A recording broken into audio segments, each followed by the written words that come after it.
Hello and welcome to the Upright AI skills. दोस्तों, आज हम बात करने वाले हैं पाइथन में लूप्स के कॉन्सेप्ट के बारे में। अब लूप्स क्या होता है और पाइथन में कैसे इसे इम्प्लीमेंट किया जाता है, कंप्लीटली आज हम इस वीडियो में बात करेंगे। तो चलिए शुरू करते हैं आज की इस क्लास को और समझते हैं लूप्स के बारे में।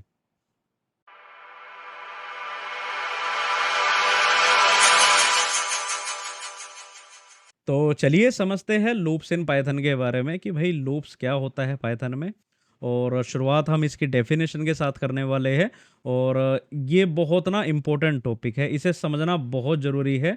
और इसे समझे बगैर ना आप अपनी जो पाइथन सीखने की जो जर्नी है उसे मतलब कंप्लीट कर ही नहीं सकते। बहुत इंपॉर्टेंट कॉन्सेप्ट है क्योंकि काफ़ी बार ये यूज़ होता है। और आगे हम जितने भी प्रोजेक्ट्स वगैरह पे काम करेंगे, जो आने वाली जो क्लासेस हैं उन पे मैंने कुछ प्रोजेक्ट्स डिसाइड करे हैं, तो उनमें भी इनका काफ़ी यूज़ होगा। तो अभी से ही आपको इसके बारे में समझ लेना चाहिए अगर आपको पाइथन में सही से कमांड बनानी है तो।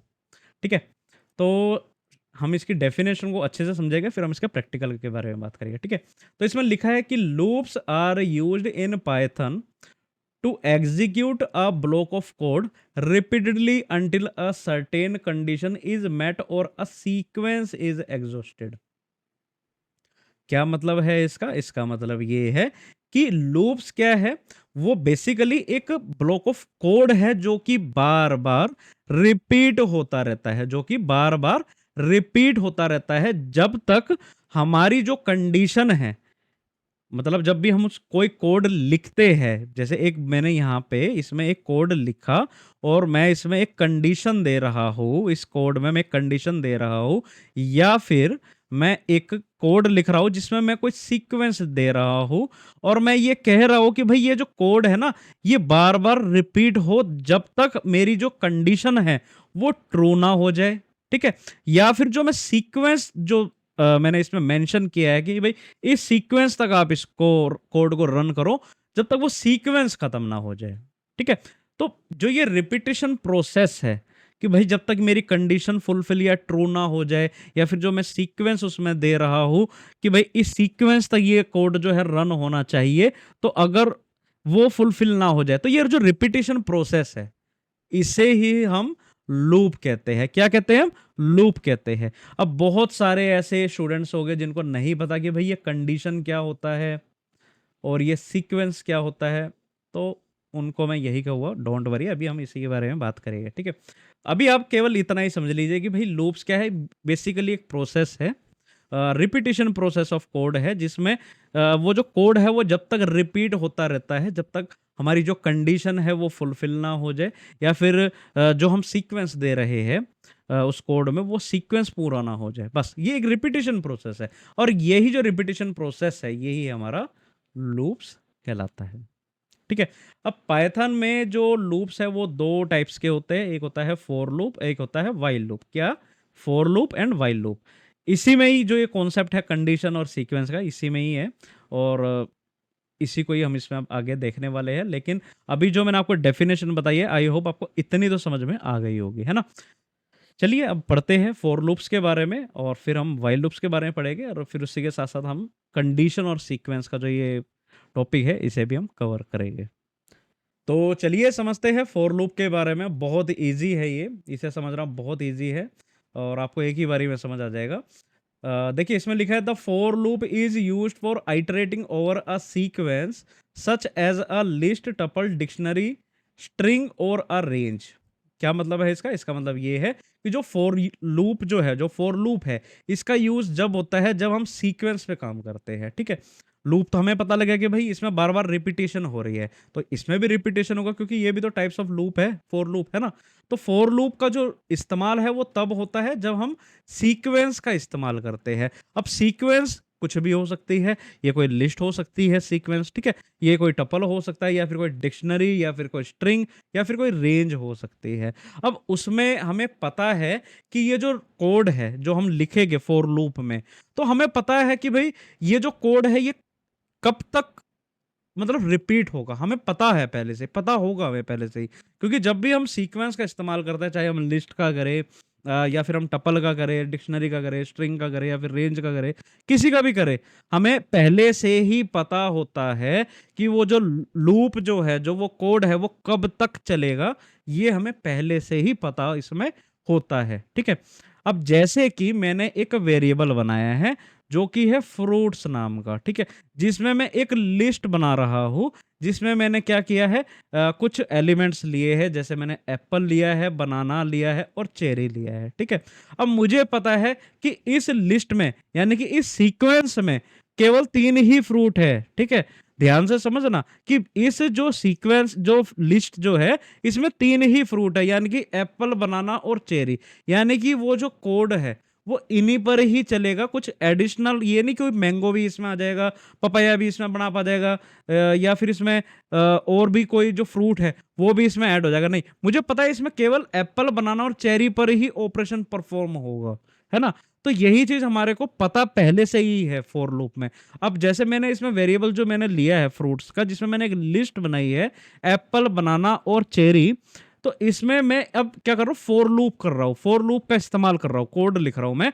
तो जैसे मैंने इसमें लिखा कि भाई फॉर फ्रूट, मैंने एक फ्रूट नाम का एक वो बनाना चाह रहा हूँ कि भाई एक फ्रूट में ना इन फ्रूट्स हो, मतलब जो फ्रूट्स में है, जो भी एलिमेंट्स फ्रूट्स में है वो फ्रूट में आ जाए। जो फ्रूट्स में है, फ्रूट्स में कौन से है, एप्पल है, बनाना है और चेरी है, तो ये वाले जो एलिमेंट है ना ये फ्रूट में आ जाए। और प्रिंट करो फिर फ्रूट को, किसको करो, फ्रूट को करो। मेरे पास फ्रूट्स नाम की एक ये बकेट है, क्या है ये, बकेट है फ्रूट्स नाम की, जिसमें बहुत सारे फ्रूट्स है, ठीक है। ये वेरिएबल की यहाँ पे बात हो रही है, ठीक है, ध्यान से समझिए। और इसमें मेरे पास 3 फ्रूट है, एप्पल है, ठीक है, ये एप्पल ये रहा, ठीक है, और बनाना है, ये बनाना है, ये चेरी है, इधर भी चेरी है, ठीक है। अब मेरे पास एक और बकेट है जो कि खाली है, ठीक है, बिल्कुल एम्प्टी है, लेकिन मैंने उसका नाम क्या रख दिया है, फ्रूट रख दिया है। ये कौन सी थी, फ्रूट्स है, ये कौन सा है, फ्रूट है, ठीक है। अब मैं चाह रहा हूं कि इसमें से एक एक जो एलिमेंट है ना फ्रूट्स वाली में से, है ना, मैं चाह रहा हूं कि वो एक एक करके इसमें आ जाए, यानी कि इसमें एप्पल आ जाए, है ना, एप्पल इसमें आ रहा है, ठीक है, इसमें से मैंगो आ जाए, इसमें से चेरी आ जाए, ठीक है। इस तरीके से इसमें से फ्रूट्स में से फ्रूट में एक एक एलिमेंट यहां चला जाए। अब मैं, मेरे को पता है कि भाई इसमें ये जो 3 जो एलिमेंट है इस सीक्वेंस में, इस लिस्ट में जो 3 जो मेरे पास एलिमेंट है, तो मुझे पता है, पहले से ही पता है कि भाई 3 ही जाएंगे, इसमें 4 5 6 नहीं जाएगा, इसमें 3 ही एलिमेंट इसमें जाएंगे। तो फॉर लूप की एक खासियत ये है कि हमें जब भी हम इसका इस्तेमाल करते हैं फॉर लूप का, तो हमें पहले से ही पता होता है कि उस सीक्वेंस में कि वो जो लूप है वो मतलब कब तक चलेगा। तो ये एक खासियत है फॉर लूप की, है ना, हमें पता होता है कि भाई कब तक ये जो लूप है ये चलेगा। मतलब पहले क्या जाएगा, पहले जाएगा हमारा एप्पल, अगर मैं प्रिंट करूंगा फ्रूट को तो पहले जाएगा मेरा एप्पल, उसके बाद क्या जाएगा, फिर आएगा मेरा बनाना और फिर आएगा चेरी, ठीक है। तो 3 फ्रूट है, तीनों एक एक करके यहाँ पे फ्रूट वाली जो बकेट है वो इसमें आ गए हैं और ये इसका आउटपुट है। बहुत इजी है समझने वाली, फिर से बता देता हूं, बात केवल इतनी ही है कि जो फॉर लूप होता है उसमें हम सीक्वेंस का इस्तेमाल करते हैं। इससे पिछले वाली जो स्लाइड थी जिसमें हमने पढ़ा था, किसके बारे में पढ़ा था, कि इसमें कंडीशन और सीक्वेंस, देखिए कंडीशन और सीक्वेंस के बारे में पढ़ा था। लूप क्या होता है कि भाई जब तक हमारी कोई कंडीशन जो है वो ट्रू ना हो जाए या फिर कोई सीक्वेंस जो है वो खत्म ना हो जाए। तो फॉर लूप का डायरेक्ट जो भी कनेक्शन है वो किससे है, सीक्वेंस से है ना। तो मेरी जो सीक्वेंस क्या थी, मेरी सीक्वेंस क्या थी, एक थी मेरे एप्पल था इस सीक्वेंस में। बेसिकली सीक्वेंस हमने किसको कहा गया, या तो हम लिस्ट को ले सकते हैं या फिर टपल ले सकते हैं, कोई डिक्शनरी स्ट्रिंग या रेंज को ले सकते हैं, ठीक है। और इसमें मैंने एक सीक्वेंस लिखी, भाई एक एप्पल है सीक्वेंस में, एक बनाना है, एक चेरी है ना। और मैं चाहता हूं कि भाई ये जो है ये एक फ्रूट्स नाम का जो वेरिएबल है, ये इसके जो एलिमेंट है वो फ्रूट में आ जाए। तो मैंने क्या किया, एक लूप चलाया, फॉर लूप, जिसमें मैंने कहा कि भाई फॉर फ्रूट इन फ्रूट्स, कि जो फ्रूट्स में फ्रूट को इसमें जो एलिमेंट है आपको इसमें ऐड करना है एक तरीके से। तो जैसे मैं प्रिंट करूंगा फ्रूट को तो वही जो एलिमेंट है वो मुझे यहां मिल गए हैं। तो यही चीज है फॉर लूप के बारे में कि आपको सीक्वेंस एक ऐसा चलाते हैं जिसमें आपको पहले से ही पता होता है कि ये जो लूप है ये कितनी बार चलेगा। अब ये जो लूप है ये 3 बार चला है क्योंकि मेरे पास 3 एलिमेंट थे, है ना। तो यही चीज है फॉर लूप के बारे में। चलिए मैं इसको प्रैक्टिकल करके बताता हूँ आपको, लेकिन उससे पहले मैं आपको एक्चुअली मैंने आपको लिस्ट के बारे में पहले बता दिया था, टपल के बारे में भी बताया है, डिक्शनरी और स्ट्रिंग के बारे में बताया, और सबके बारे में एक डेडिकेटेड वीडियो भी है ना। अच्छा, रेंज जो है वो क्या होता है, बहुत सारे अगर आप मेरी क्लासेस को देख रहे हो तो उसमें मैंने कभी रेंज का जिक्र नहीं किया, तो मैंने उसको जो रेंज का जो कॉन्सेप्ट है मैंने अब इसमें इंक्लूड किया है, और जिससे आपको समझ में आ जाएगा भी ये रेंज क्या है, तो आप वो भी इस चीज़ को समझिएगा। तो देखते हैं इस रेंज के बारे में और फिर मैं आपको इसका प्रैक्टिकल भी बताता हूँ। तो जैसे क्या है, रेंज क्या है, बेसिकली एक फंक्शन है। रेंज क्या है, ये एक फंक्शन है जो कि पाइथन में इनबिल्ट है, और इसमें रेंज क्या है, इसको हम n से डिनोट करते हैं, और जिसमें जनरेट होता है नंबर फ्रॉम 0 टू n-1। मतलब कि अगर मान लीजिए मैंने एक रेंज ली है कि भाई मैं चाहता हूँ कि 5 तक ये जो कोड है ना ये रन हो, है ना। तो अगर मेरी जो वैल्यू है वो n इजिकल टू 5 है, यानी कि अगर मैं रेंज जो है वो मैं 5 तक दे रहा हूँ, तो ये जो इसकी स्टार्टिंग होगी, पहली बात तो वो 0 से होगी। किससे होगी? 0 से होगी। सेकंड जो इसमें बात की गई है, ये चलेगी कब तक? n-1, यानी कि n-1 का मतलब क्या है? 5-1 यानी कि 4 तक चलेगी। कहाँ तक चलेगी? 4 तक। अगर मैं 6 लूँगा तो 6-1 यानी कि 5 तक चलेगी। अगर मैं 10 लूँगा तो 10-1 9 तक चलेगी। लेकिन इसकी स्टार्टिंग जो है ना वो 0 से होगी। और ये क्या है रेंज? ये बेसिकली एक फंक्शन है। क्या है? फंक्शन है। अब इसमें मान लीजिए मैं कह रहा हूँ कि भाई फॉर आई इन रेंज 5, मैं कह रहा हूँ कि जो आई है अब उसमें हम इस ऑपरेशन को परफॉर्म कर रहे हैं फॉर लूप वाले को, और हम कह रहे हैं कि हमारी जो रेंज है ना वो है 5 है। अब आप प्रिंट करके दो आई, यानी कि रेंज 5 से आपको एक एक एलिमेंट को आई में एंटर करना है, ठीक है। और ये जो रेंज है ये क्या है? 5 है। अब ये जैसे ही मैंने इस लूप को चलाया तो इसमें आया 0 1 2 3 एंड 4। 5 क्यों नहीं आया?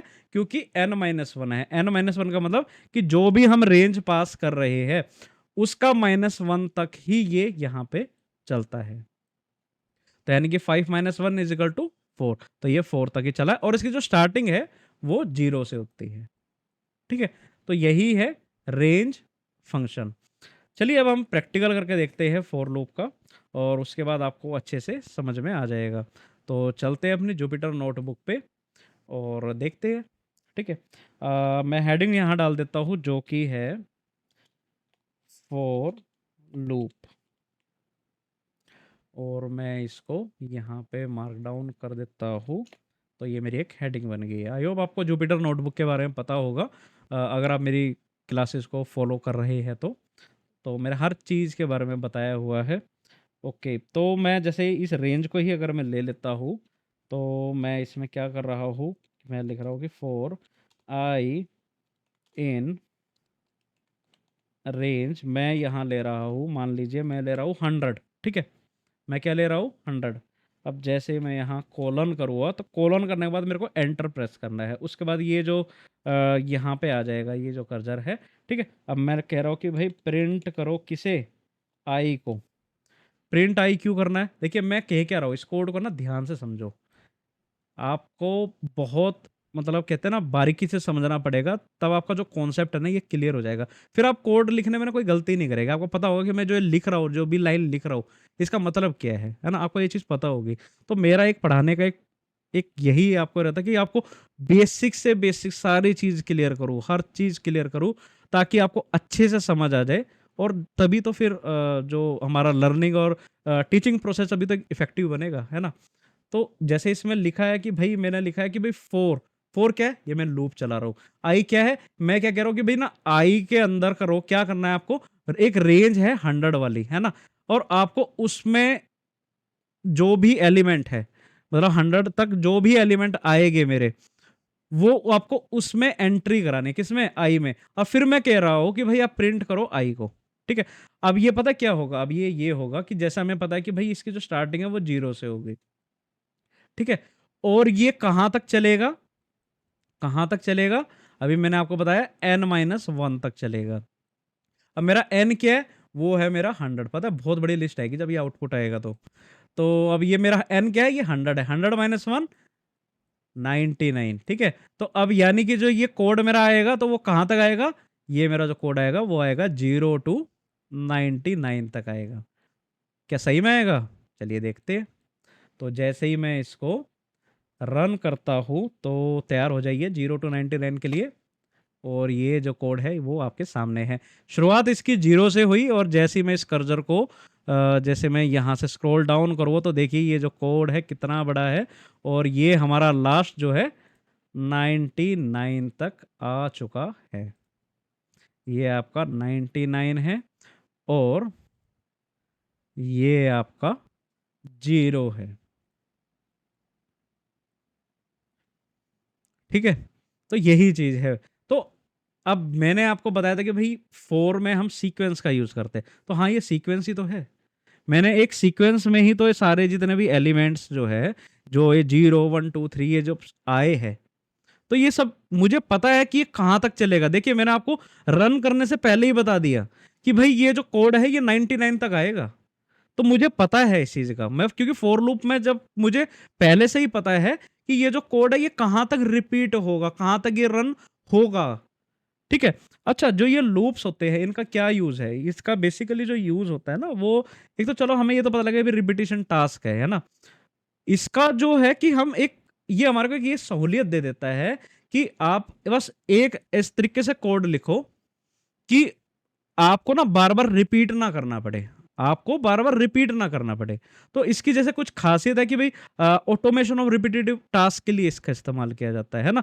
कि भई आपने एक ही बार कोड लिख दिया, जैसे भाई मैंने एक ही बार कोड लिख दिया और ये जो कोड है अपना आप रिपीट हो के जब तक मेरी सीक्वेंस खत्म नहीं हो जाती, जब तक वो रन हो रहा है ना? सेकंड है कि जब हम डेटा साइंस में काम करते हैं तो डेटा प्रोसेसिंग में जो लूप्स का जो कॉन्सेप्ट है ये काफ़ी इस्तेमाल किया जाता है। जैसे मान लीजिए हम बहुत सारे डेटा को या रिकॉर्ड को, बहुत सारे डेटाज और रिकॉर्ड्स को मान लो कोई हम सीएसवी फाइल में ले रहे हैं या फिर अनदर कहीं से भी डेटाबेस से हम उसको ले रहे हैं। तो मान लीजिए हमारे पास इतना डेटा है कि भाई थाउजेंड्स ऑफ रिकॉर्ड है, मिलियंस ऑफ रिकॉर्ड्स है।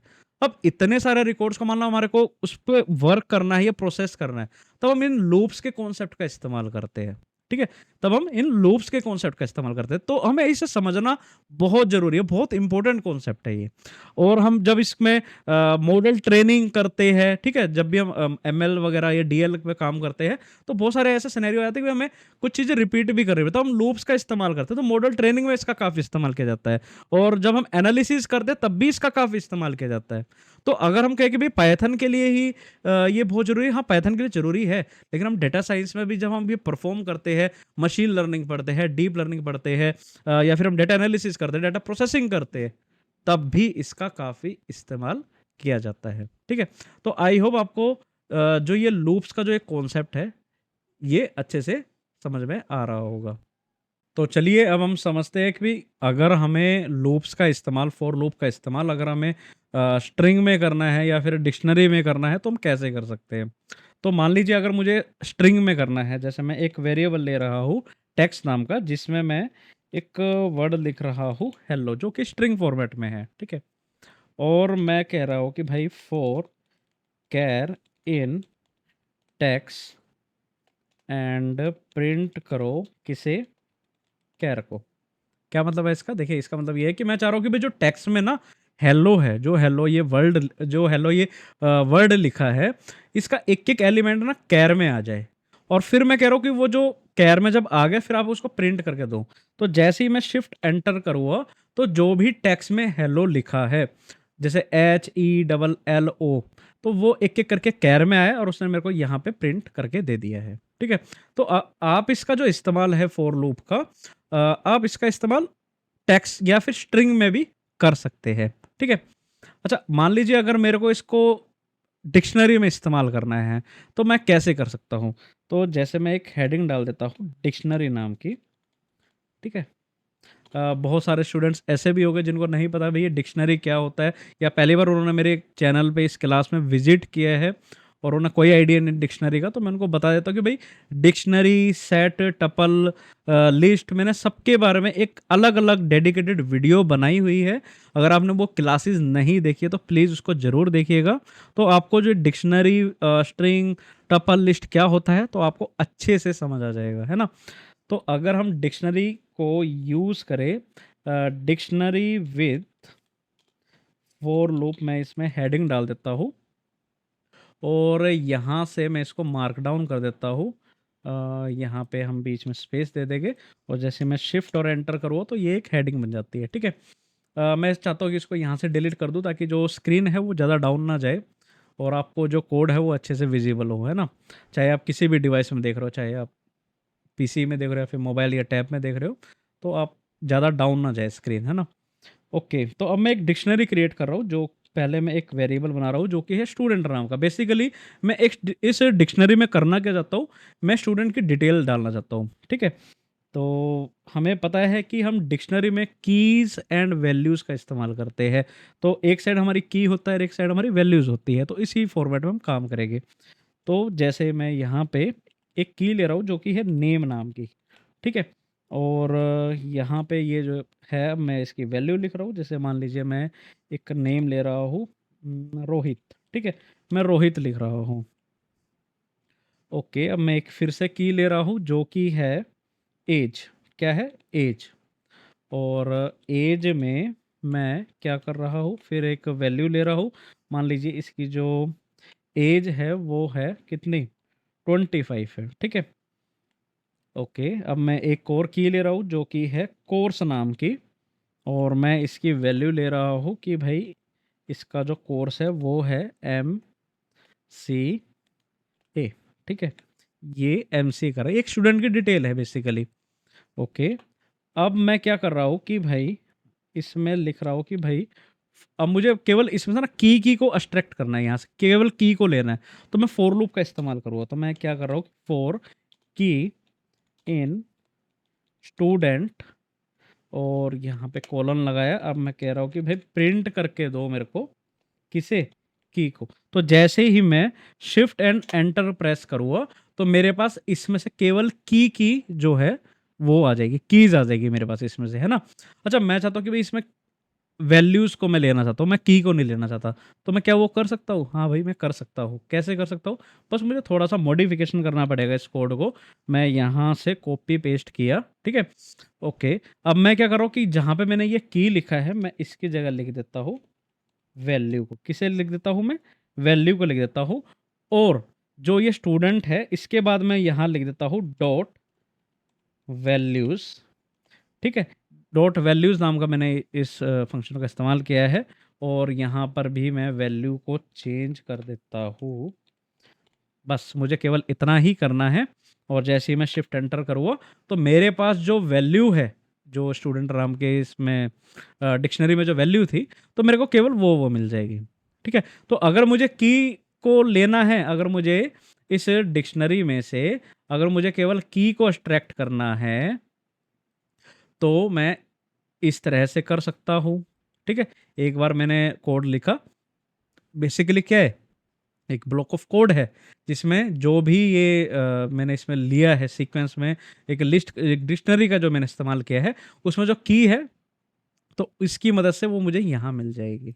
नेम है, एज है और कोर्स है।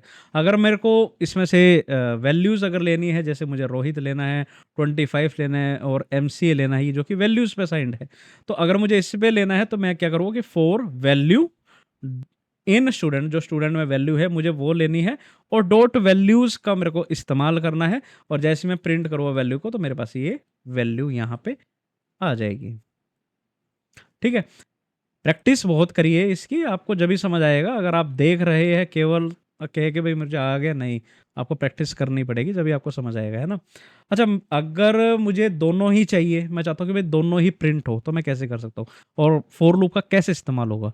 तो इसमें हम ऐसे कर सकते हैं, जैसे मैं इसको यहाँ तक, जैसे मैं इसको पहले कॉपी कर लेता हूँ और फिर मैं इसको थोड़ा बहुत मॉडिफाई करता हूँ। तो जैसे मैंने यहाँ लिखा कि भाई की एंड वैल्यू पे अगर मुझे लेना, तो मेरे को यहाँ पे फॉर की एंड वैल्यू लिखूँगा मैं यहाँ पे, ठीक है।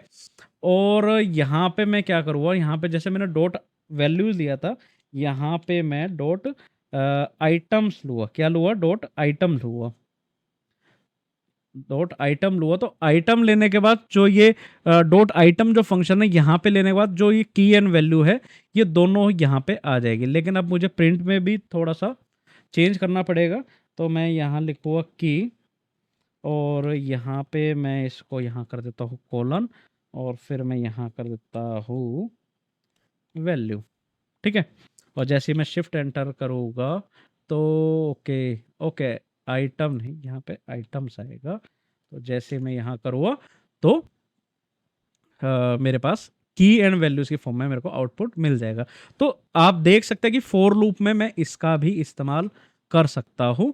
और आई होप आपको जो डिक्शनरी पे हमें कैसे फॉर लूप का इस्तेमाल करना है वो करना आ गया है। लिस्ट में आपको पता लग गया है कि जो हमने फ्रूट वाला जो एग्जांपल लिया था, तो कैसे हम उसमें वर्क कर सकते हैं। चलिए मैं उसको भी ले लेता हूँ, कैसे आपको प्रैक्टिकल इसका इम्प्लीमेंट करना है। तो लिस्ट विद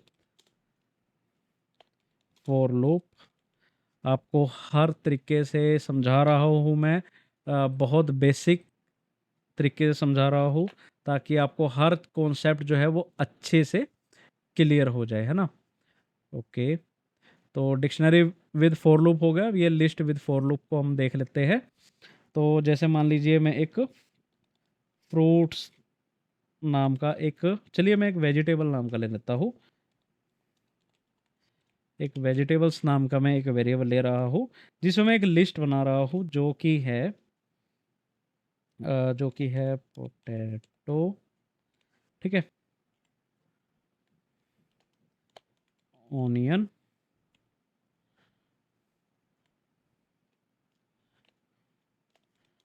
टोमेटो एंड क्या ले, और चिल्ली ले लेते हैं, ठीक है। मैंने ले लिए, एक वेजिटेबल्स ले लिए, ठीक है। ओके, अब मैं क्या कह रहा हूँ कि भाई मैं कह रहा हूँ एक वेजीज नाम का, मैंने क्या किया, एक बना रहा हूँ कि भाई वेजीज में मेरे को चाहिए क्या, इन वेजिटेबल्स, जो वेजिटेबल्स में है ना, जितने भी जो जो एलिमेंट्स है वो मुझे वेजीज में चाहिए मुझे, है ना। और मैं कह रहा हूँ कि भाई आप प्रिंट करके दो, क्या दो, वेजीज को। और जैसे ही मैं शिफ्ट एंटर करूँगा, तो मेरे पास एक केक जो भी एलिमेंट है वो मुझे यहाँ पे मिल जाएगा। क्या था? पोटैटो, ऑनियन, टोमेटो और चिल्ली। तो आई होप अब आपको यहाँ से पता लग गया है कि भाई फॉर लूप का कैसे इस्तेमाल किया जाता है, और कैसे सीक्वेंस में काम होता है फॉर लूप का इस्तेमाल करके। और हमें पहले से ही आइडिया होता है कि भाई ये जो लूप है ये कहाँ तक चलेगा। तो ये फॉर लूप की एक खासियत है। तो चलिए वाइल लूप के बारे में पढ़ते हैं अब हम, और इसकी डेफिनेशन को देखते हैं। इसमें लिखा है the while loop execute a block of code as long as condition is true. देखिए हमने अपनी क्लास की स्टार्टिंग में ये पढ़ा था कि भाई जो लूप है वो एक रिपीटेशन टास्क पे काम करता है। ये बेसिकली एक प्रोसेस है जिसमें ये जो लूप है ये जब तक चलता है जब तक हमारा या तो कोई सीक्वेंस है वो कंप्लीट ना हो जाए, ठीक है, कंप्लीटली एग्जीक्यूट ना हो जाए, या फिर जो हम जो कंडीशन दे रहे हैं वो ट्रू ना हो जाए, ठीक है। तो हमने सीक्वेंस के बारे में तो फॉर लूप में पढ़ लिया कि भाई हाँ, सीक्वेंस में अगर हम कुछ भी दे रहे हैं उस ब्लॉक ऑफ कोड में, तो जब तक वो सीक्वेंस खत्म ना हो जाए तब तक वो हमारे को आंसर दे देता है, जब तक वो लूप चलता रहता है। अब बात आती है कि भाई कंडीशन के बारे में। तो कंडीशन का क्या मतलब है कि जब इसमें हम वाइल लूप का इस्तेमाल करते हैं, ठीक है। जब भी हम कंडीशन की बात करते हैं तो हम किसका, वाइल लूप का इस्तेमाल करते हैं, कि जब तक हमारी कंडीशन ट्रू ना हो जाए तो जब ये वाइल लूप चलता रहता है। जैसे कि ये एक एग्जांपल है कि जिसमें मैं कह रहा हूँ कि भाई count is equal to 1। Count एक वेरिएबल है जिसमें मैंने वैल्यू ली है 1। अब मैं यहाँ पे क्या कर रहा हूँ, वाइल लूप का इस्तेमाल कर रहा हूँ कि while count less than and equal to 5 की। अब मेरे को जो ये कंडीशन है ना, बेसिकली ये लाइन क्या है, ये एक कंडीशन है। ये क्या है, ये एक कंडीशन है। मैं इसको कंडीशन दे रहा हूँ वाइल लूप की मदद से, है ना, कि भाई जब तक ये लूप चलता रहना चाहिए जब तक ये 5 ना हो जाए इसकी वैल्यू, है ना। फिर मैं कह रहा हूँ कि भाई ठीक है आप प्रिंट करो काउंट को और काउंट प्लस इक्वल टू 1 करो। अब ये प्लस इक्वल क्या मतलब है? देखिए प्लस इक्वल का मतलब ये है, बेसिकली पाइथन में इसको शॉर्ट हैंड ऑपरेटर कहते हैं, जिसका मतलब ये होता है कि मान लीजिए कि जैसे ये काउंट है, काउंट की वैल्यू है 1, तो अगर यहाँ पे जैसे 1 है, जैसे ये 1 है, काउंट की वैल्यू क्या है 1, ठीक है।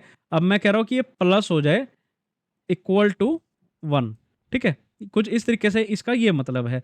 तो अगर 1 प्लस 1 जो है, यहाँ पे क्या है, ये 1 है, तो 1 प्लस 1 इज इक्वल टू 2, ठीक है। तो अब जो काउंट की वैल्यू होगी वो हमारी क्या होगी, 2 होगी। अब ये जो 2 है ये यहाँ आ जाएगा और फिर होगा प्लस 1, ठीक है। तो अब ये जो 2 है ये, क्योंकि अब ये मेरा क्या बन गया, ये काउंट बन गया है ना, तो 2 प्लस 1 क्या हो गया मेरा, 3 हो गया, है ना। अब ये 3 यहाँ आ जाएगा, अब ये 3 क्या बन गया मेरा, काउंट हो गया। तो काउंट प्लस 1 यानी कि 3 प्लस 1 क्या हुआ मेरा, 4 हुआ। अब ये 4 क्या हुआ, यहाँ पे मेरा काउंट बन गया, तो 4 प्लस 1 इज इक्वल टू 5, है ना। तो जैसे ही अब ये 5 है, यहाँ पे क्या हुआ, 1 2 3 4 एंड 5। अब ये 5 तक ही चलेगा क्योंकि मैंने कंडीशन ही कहाँ तक दी थी, जब 5 तक दी थी, तो ये यहाँ पर आके स्टॉप हो जाएगा। तो ये मेरा आउटपुट है 1 2 3 4 5। तो जो ये प्लस जो ऑपरेटर है, ये प्लस इक्वल वाला जो ये ऑपरेटर है, शॉर्ट हैंड ऑपरेटर जिसे पाइथन में कहते हैं, तो इसका इस्तेमाल इसलिए होता है कि आप जो वैल्यू ले रहे हैं उसमें आप प्लस कर सके, जो भी आप वैल्यू असाइन करें। जैसे मैंने यहाँ 1 ली थी और फिर जो उसका रिजल्ट आएगा, जैसे 2 आया, तो वो जो 2 है ये फिर दोबारा से मान लीजिए एक काउंट मैंने आई नाम का, काउंट की जगह मैंने आई ले लिया है ना, मैंने काउंट की जगह क्या ले लिया, मैंने आई ले लिया है, क्या ले लिया, आई ले लिया, और आई की वैल्यू है 1। अब मैं कह रहा हूँ कि भाई आई आई जो है वो प्लस इक्वल टू 1 है, प्लस इक्वल टू 1 है ना। तो आई की वैल्यू 1 है, तो यानी कि यहाँ पे इसका रिजल्ट क्या आएगा, 1 प्लस 1, 1 प्लस 1 क्या आएगा, यहाँ आएगा 2। तो जैसे ये 2 यहाँ आएगा, जैसे ये 2 यहाँ आएगा, तो ये क्या होगा, अब ये आई बन गया, क्या बन गया, ये आई बन गया। तो 2 प्लस 1 इज इक्वल टू 3। अब ये जो 3 है ये यहाँ पे आके आई बन गया, तो ये 3 प्लस 1 क्या हो गया, 4। तो इसी तरीके से जो भी रिजल्ट आएगा वो वापस स्टोर आई में हो रहा है, तो यहाँ पर क्या काउंट में हो रहा था। तो यही चीज़ है इस ऑपरेटर की। चलिए मैं आपको इसका प्रैक्टिकल करके बताता हूँ, ताकि आपको जो ये कॉन्सेप्ट है ये कन्फ्यूज़न ना हो और आपको अच्छे से समझ में आ जाए। मैं इसी को ही ले लेता हूँ, बहुत इंपॉर्टेंट है ये एग्जांपल, आपको इसको समझना चाहिए। जैसे मैं एक आई नाम का एक वेरिएबल ले रहा हूँ, जिसकी वैल्यू मैं ले रहा हूँ 0, ठीक है। ओके, अब मैं एक कंडीशन लिख रहा हूँ वाइल नाम की, और मैं कह रहा हूँ कि i is less than and equal to 5। मैं कह रहा हूँ कि भाई ये जो 0 से लेके 5 तक की मेरे को वैल्यू चाहिए, 0 1 2 3 4 5 चाहिए मेरे को, और ये जो सीक्वेंस है मेरे को केवल 5 तक ही चाहिए। मैंने ये कंडीशन दे दी है, बेसिकली क्या है, ये एक कंडीशन है। जैसे ही मैं एंटर करूँगा, तो अब मैं क्या कह रहा हूँ कि भाई प्रिंट करो क्या, आई को, क्योंकि आई क्या है 0, मुझे क्या चाहिए 0 1 2 3 4 5, है ना। ओके, और अब ये प्लस कैसे होगा, अगर मैंने यहाँ पे प्रिंट आई कर दिया, अगर मैंने यहाँ पे प्रिंट आई कर दिया तो मेरे को 0 ही मिलेगा, लेकिन मुझे 5 तक चाहिए, तो मुझे क्या करना पड़ेगा, मुझे करना पड़ेगा आई प्लस इक्वल टू 1, यानी कि जो भी आई है उसमें प्लस 1 होता चला जाए और जो उसका रिजल्ट है वो आई बन जाए। तो जैसे ही शिफ्ट और एंटर करूँगा, तो ये लीजिए आपके सामने रिजल्ट आ गया है 0 1 2 3 4 5। अब इसमें हुआ क्या, दोबारा से समझा देता हूँ। आई क्या था, आई मेरा 0 है, क्या है 0। अब यहाँ पे मैंने लिया प्रिंट आई, ठीक है। तो प्रिंट आई, ठीक है, पहले ये जो कोड था वो यहाँ से यहाँ पे मूव हुआ, तो प्रिंट आई हुआ, तो ये लो ये यहाँ पे आ गया है। अब मैंने कहा कि आई प्लस 1 इज इक्वल टू 1 है, यानी कि अभी मेरा आई क्या है 0 है। तो जैसे ही आई क्या है मेरा 0, अब मैं इसमें कह रहा हूँ कि इसमें प्लस 1 हो जाए, प्लस 1 हो जाए, तो इसमें प्लस 1 होगा, तो 0 प्लस 1 क्या होगा, 1 होगा। तो अब ये 1 मेरा यहाँ पे आ गया, ठीक है। अब ये 1 जो है वो यहाँ पे आएगा दोबारा, ठीक है, वो यहाँ पे आके क्या बन जाएगा, आई बन जाएगा। तो 1 फिर क्या था plus 1, 1 plus 1 is equal to 2, ठीक है। ये 2 मेरा यहाँ पे आ गया। अब ये 2 क्या बन गया मेरा, आई बन गया। लो जी, ये 2 प्लस 1 और ये है 3, ये लो जी आपका 3 आ गया, ठीक है। अब ये 3 क्या है, 3 मेरा i यहाँ पे बन गया, 3 + 1 = 4, ठीक है। ये लो जी आपका 4 आ गया। अब जैसे यहाँ पे 4 क्या बन गया, यहाँ पे मेरा 4 आके i बन गया, तो 4 + 1 = 5। बस ये यहीं पे ही स्टॉप हो जाएगा, ये 5 यहाँ पे आपका आ गया है। और इस तरीके से आप व्हाइल लूप का इस्तेमाल करते हैं। तो जो ये प्लस इक्वल वाला जो ये शॉर्ट हैंड पाइथन ऑपरेटर है, ये बेसिकली हम व्हाइल लूप में इस्तेमाल करते हैं, ठीक है। किस में करते हैं, व्हाइल लूप में इस्तेमाल करते हैं। अच्छा, आप इसमें जैसे ये +1 है ना, आप इसमें मल्टीप्लिकेशन ले लीजिए, आप इसमें डिवीजन ले लीजिए, आप इसमें -1 ले लीजिए। चलिए उसे भी करके आपको मैं दिखाता हूँ, ताकि आपको एक कन्फ्यूज़न जो हो रही है ये आपको ना हो। मैं यहाँ पे क्या कर रहा हूँ कि i की जो वैल्यू है मैं यहाँ ले रहा हूँ 5, और मैं लिख रहा हूँ कि मान लीजिए मैं लिख रहा हूँ i minus and equal to 1। मैंने यहाँ क्या कर दिया है, मैं इसको यहाँ से हटा देता हूँ, और मैं कह रहा हूँ कि भाई i माइनस इक्वल टू 1। और अब मैं कह रहा हूँ कि भाई प्रिंट करो किसे, i को। i की वैल्यू क्या है, 5 है। अब मैं कह रहा हूँ 5 माइनस इक्वल टू 1, यानी कि 5 - 1 आएगा, तो क्या होगा आंसर, 4 होगा, ठीक है। अब मैं कह रहा हूँ कि i की जो वैल्यू है मैं 4 ले रहा हूँ, ठीक है। और मैं i multiply and equal to 2 ले रहा हूँ, और मैं कह रहा हूँ कि भाई प्रिंट करो किसे, i को। i की वैल्यू क्या है, 4, और मैं i मल्टीप्लाई 2 अगर मैं करूँगा, तो इसका जो रिजल्ट है वो 8 मुझे मिल गया है। 4 × 2, 4 × 2 8, ठीक है। अच्छा, अब मैं इसको डिवीजन में भी ले सकता हूँ, जैसे कि मैं लिख रहा हूँ कि i की जो वैल्यू है वो है 10। अब मैं कह रहा हूँ कि भाई i, और यहाँ पे मैंने डिवीजन किया और इक्वल टू 2 किया, तो जैसे ही मैं प्रिंट करता हूँ किसे, i को, तो इसका जो आंसर है वो मुझे मिल गया 5.0, ठीक है। देखिए डिवीजन में क्या है, जैसे ये मैंने डिवाइड जो इस तरीके से करा था, तो इसका जो आंसर है वो 5 है। तो इसका जो आंसर है वो मुझे किस में मिलेगा, फ्लोट यानी कि डेसिमल नंबर में मिलता है। जब भी हम इस तरीके से ऑपरेशन परफॉर्म करते हैं आई और इस तरीके से, तो हमारे को जो आंसर मिलता है वो डायरेक्ट 5 ना मिलकर 5.0 यानी कि फ्लोट में मिलता है, ठीक है। इस चीज़ का आपको ध्यान रखना है। तो आई होप आपको जो ये व्हाइल लूप वाला जो कॉन्सेप्ट है ये आपको अच्छे से क्लियर हो गया होगा, है ना। चलिए आगे देखते हैं इसके बारे में, और हम पढ़ते हैं किसके बारे में। अब हम पढ़ेंगे loop with break and continue. बहुत इंपॉर्टेंट कॉन्सेप्ट है ये, इसे हम समझते हैं। ओके, तो इसमें लिखा है कि loop with break and continue. इसमें हम रेंज का इस्तेमाल करते हैं, जैसे मैंने पढ़ा था कि भाई रेंज को हम डिनोट करते हैं n से, जिसमें इसकी जो स्टार्टिंग है वो 0 से होती है और ये n-1 तक चलता है। यानी कि हम जो भी नंबर ले रहे हैं, जिस भी रेंज को हम लेना चाह रहे हैं, उसका -1 तक वो आंसर हमें मिलता है ना।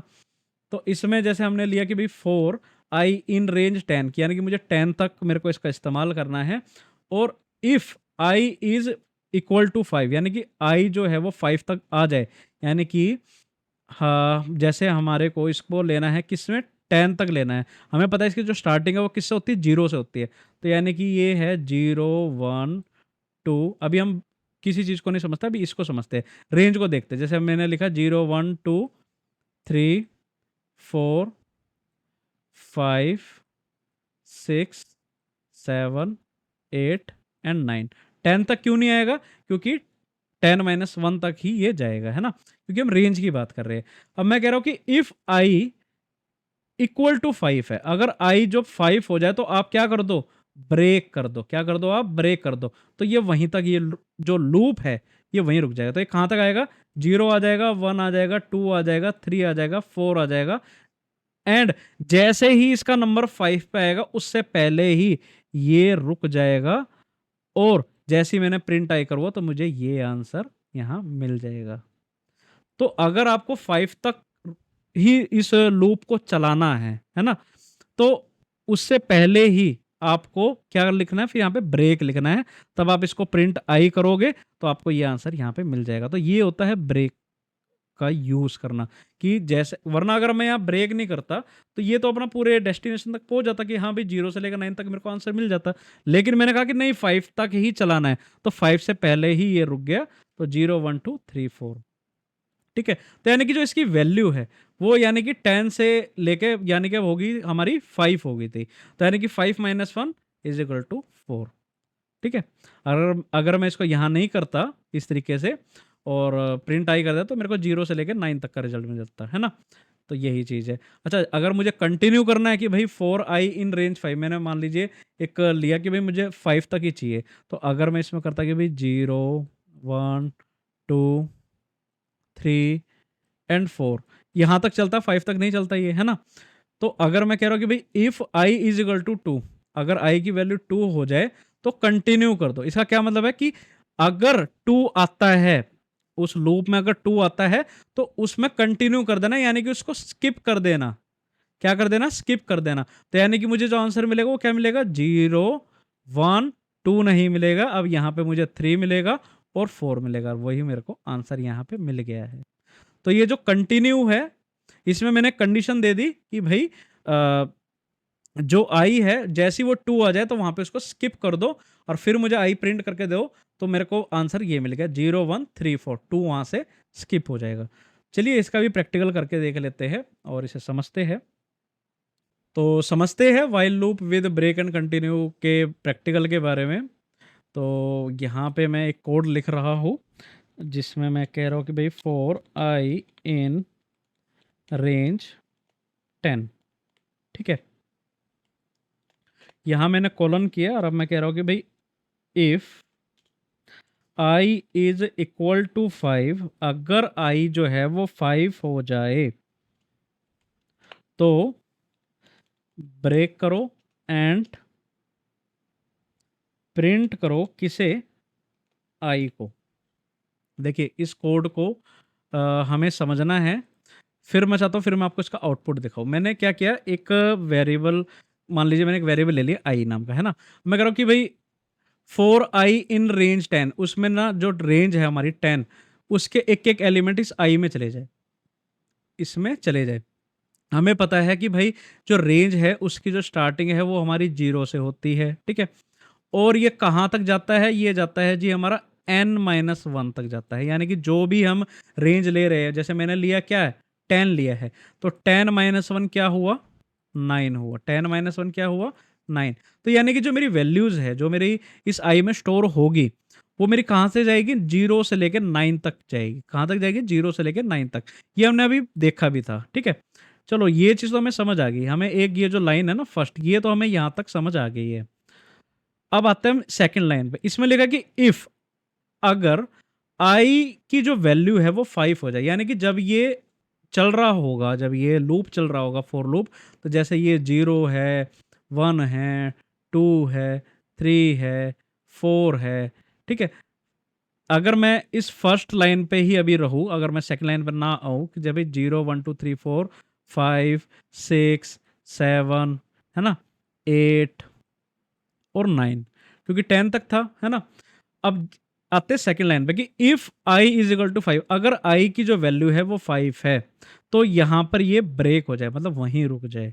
तो यानी कि मेरे को क्या मिलेगा? 0 1 2 3 एंड 4, 5 आने से पहले ही ये यहाँ पे स्टॉप हो जाएगा। अब फिर मैं कह रहा हूँ कि अब i को आप प्रिंट करके दो। तो जैसे ही अब मैं इसको करूँगा तो मेरे पास रिजल्ट जो आएगा वो आएगा 0 1 2 3 एंड 4 आएंगे। तो चलिए देखते हैं इसको। जैसे ही मैं शिफ्ट एंटर करूँगा तो ये रिजल्ट आपके सामने है। ठीक है, तो यही चीज़ है कि आपको ब्रेक का इस्तेमाल कब करना है। अच्छा, चलिए एक और एग्जांपल ले लेते हैं।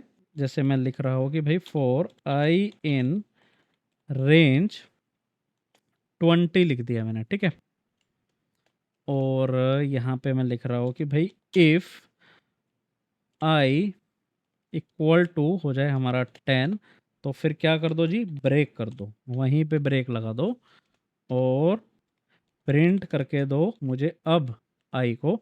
जैसे ही मैं शिफ्ट एंटर करूँगा तो मेरे पास ये वैल्यू आ गई है। जैसे ही 10 है तो उससे पहले ही ये यहाँ पे रुक गया है ना?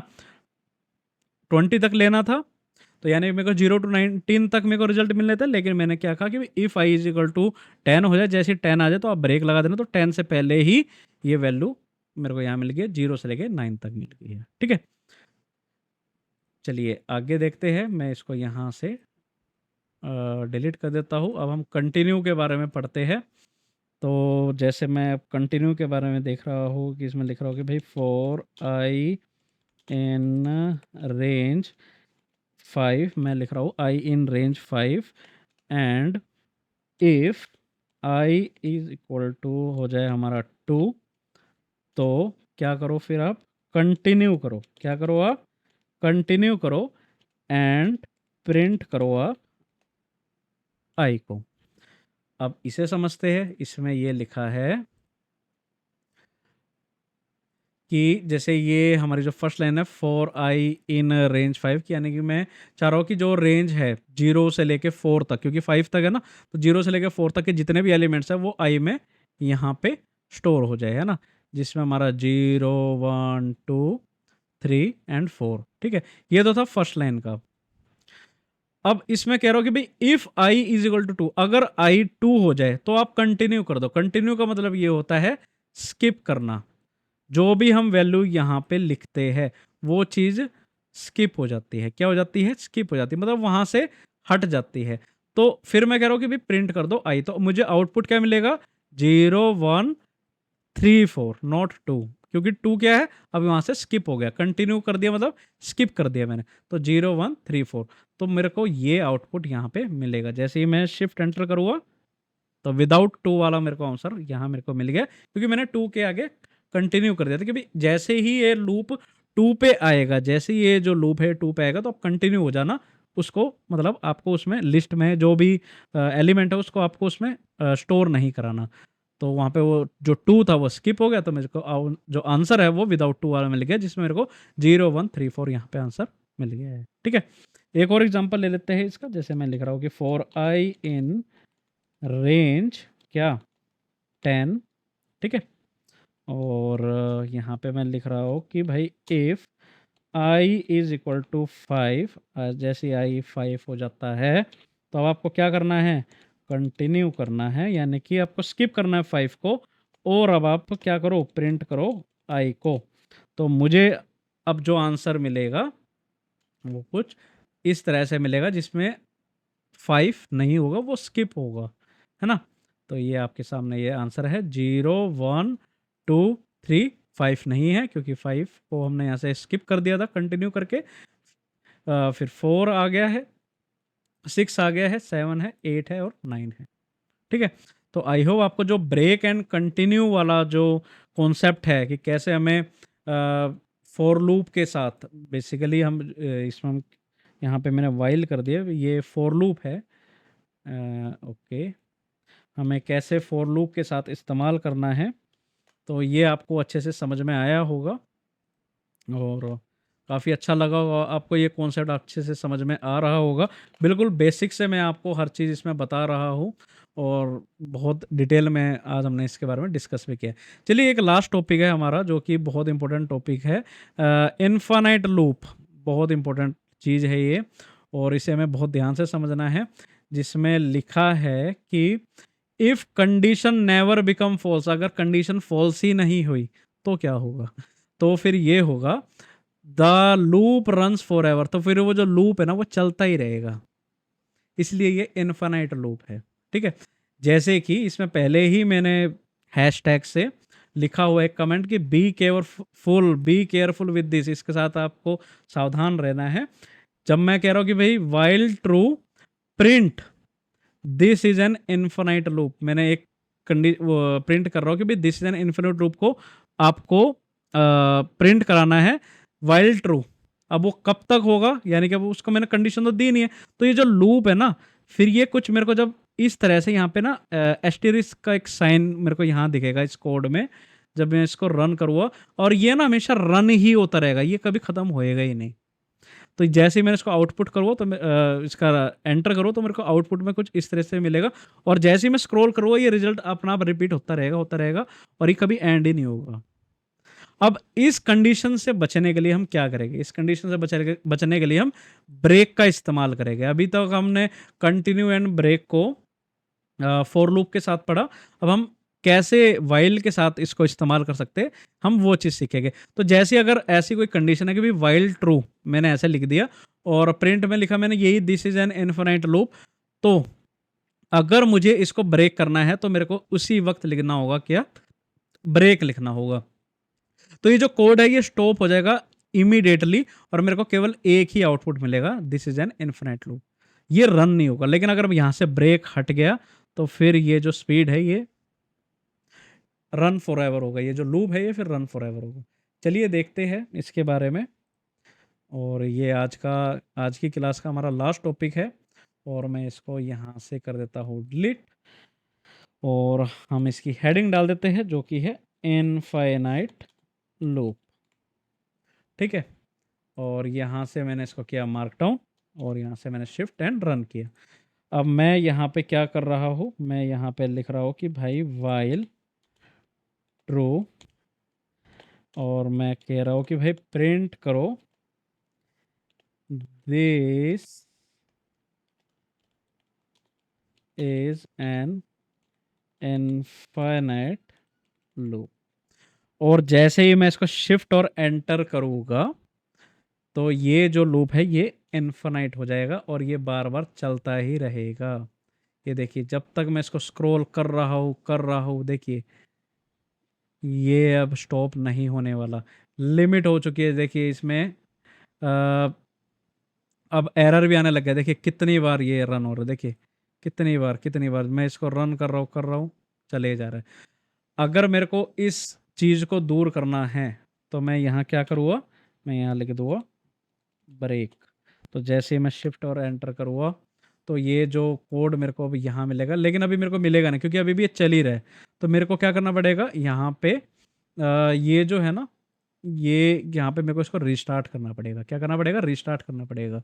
ठीक है, तो इसका जो जब मैं रिस्टार्ट करूँगा क्योंकि अभी ये मेमोरी में चल ही रहा था, जब जैसे मैं इसको यहाँ करूँगा तो अब मेरे जो ये कोड है ये यहाँ से रन हो जाएगा और यहाँ पे ये ब्रेक लग गया और यहाँ पे जो this is an infinite loop है ये मेरे को आउटपुट यहाँ मिल गया।